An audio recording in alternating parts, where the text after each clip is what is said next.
Hi there. I believe it's been a couple days since I've made a video. And I kind of been beating myself up about that because I was like, I'm going to make a video every day. And I think that I, I was upset because I've been trying like really hard to like work on consistency. And that's not consistent. I mean, even if I just went on and made like a 1-minute video, like at least I did it. But it just brings me to a topic of sometimes the things that your brain is saying to you and you're not really even aware at the time, and you start like listening to it, and then like for me it's like the next day and I'm like, why did I listen to that? What? Like, I didn't need to listen to that. And so what I was pausing and reflecting on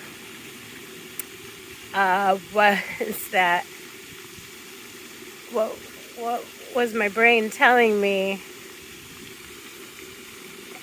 why I didn't, need to make a video. And it was saying like, oh, who even watches those videos? Like, nobody even cares. And, you're feeling a little better, so you don't really have anything to talk about. So, and that's one self-talk that I'm working on changing, which is nobody cares and nobody's listening and watching your videos anyway. That's okay.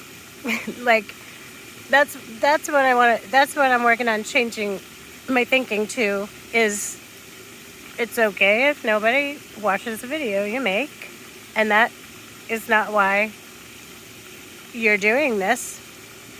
Your main motivation for making videos every day is to help you, to help yourself.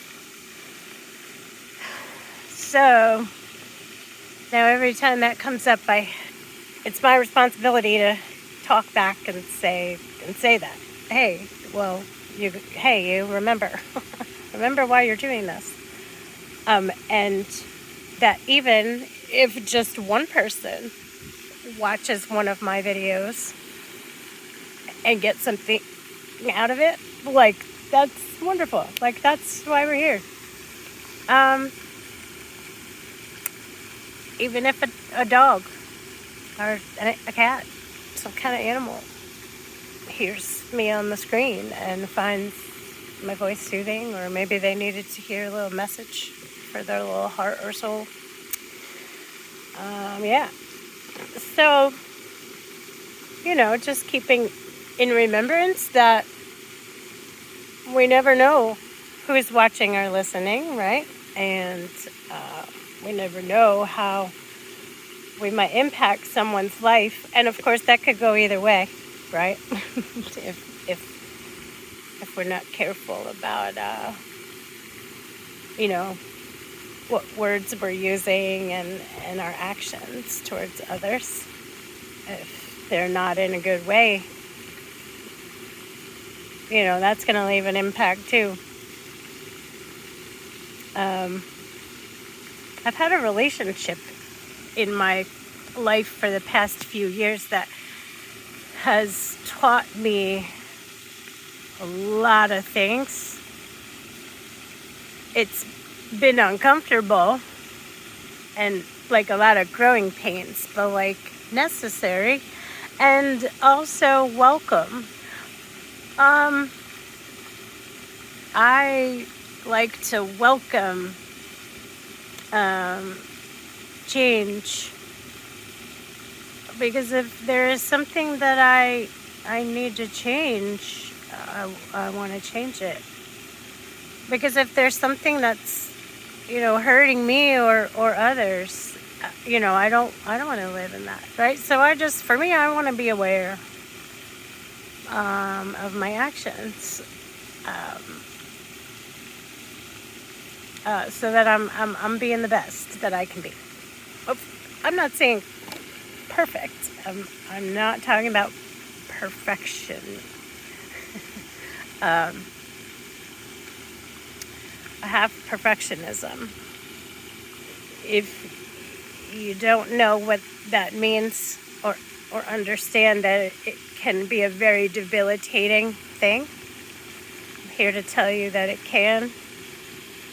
And it can literally just make you paralyzed and just sit and do nothing in your life. Because the mentality of perfectionism goes like this. Well, if I can't do it perfectly, then I don't want to do it at all.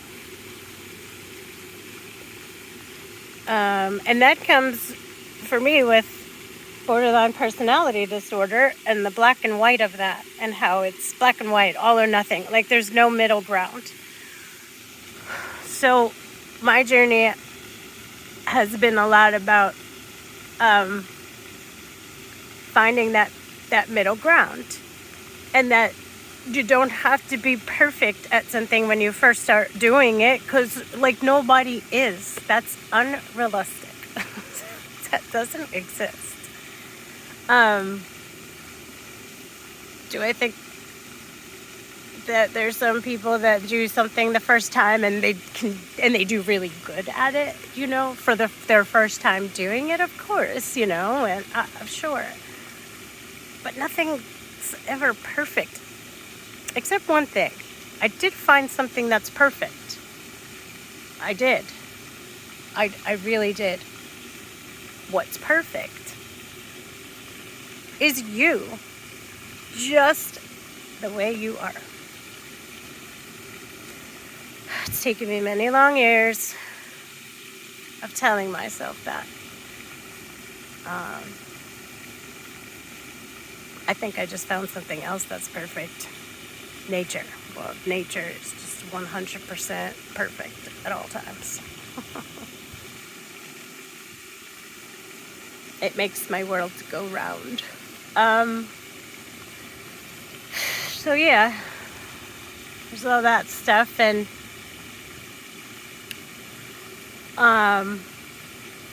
I physically wise and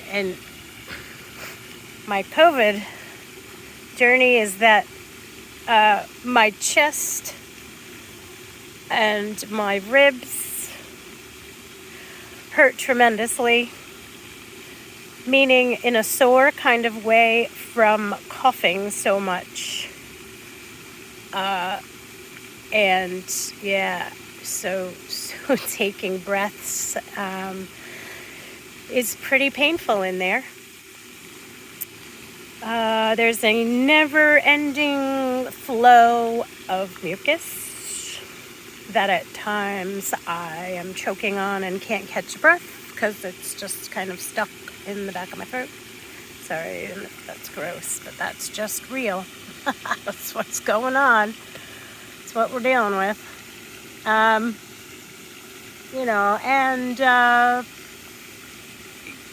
I'm not as tired, which feels great. Definitely more energy. But yeah, almost just like a winded feeling, like, oh, that just kicked the shit out of me for like 2 weeks. So, yeah, I'm just hanging out by the fountain.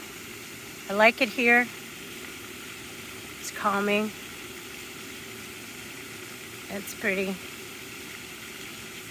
I've been feeling some restlessness and a little bit of anxiety.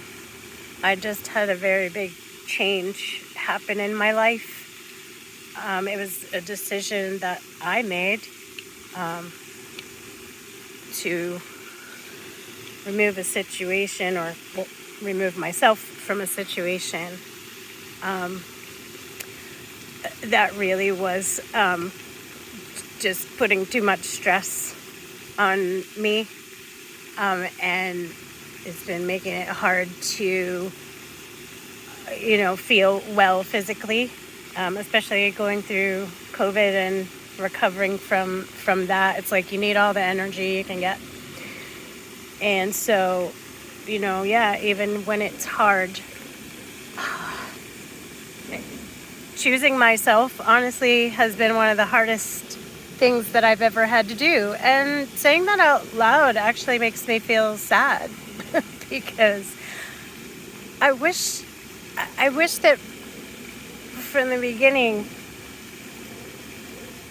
when I was learning things as a little girl, that I could have been taught that, like, you always choose you, number one. Trauma makes you do weird things that just don't really make sense, but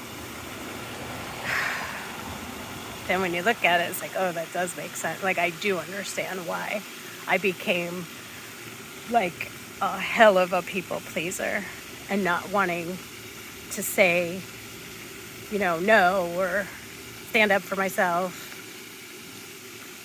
When you've endured abuse, especially emotional abuse, verbal abuse, mental abuse, I think, like, for me, I don't know, like, it's like I just went into this almost like survival type of, like, okay, how can I, like, not piss anyone off ever? That didn't serve me well. So, yeah, I've been working on the old let's not people please, and let's please ourselves and take care of ourselves. So, good talk. I'm looking at some really beautiful sky right now with my favorite. My favorite is when there's a lot of white puffy clouds that look like cotton balls. Looks like you could just, like, jump on them, like jump from cloud to cloud and bounce up high in the air. That's what my imagination shows me. I am and will always be a little kid at heart.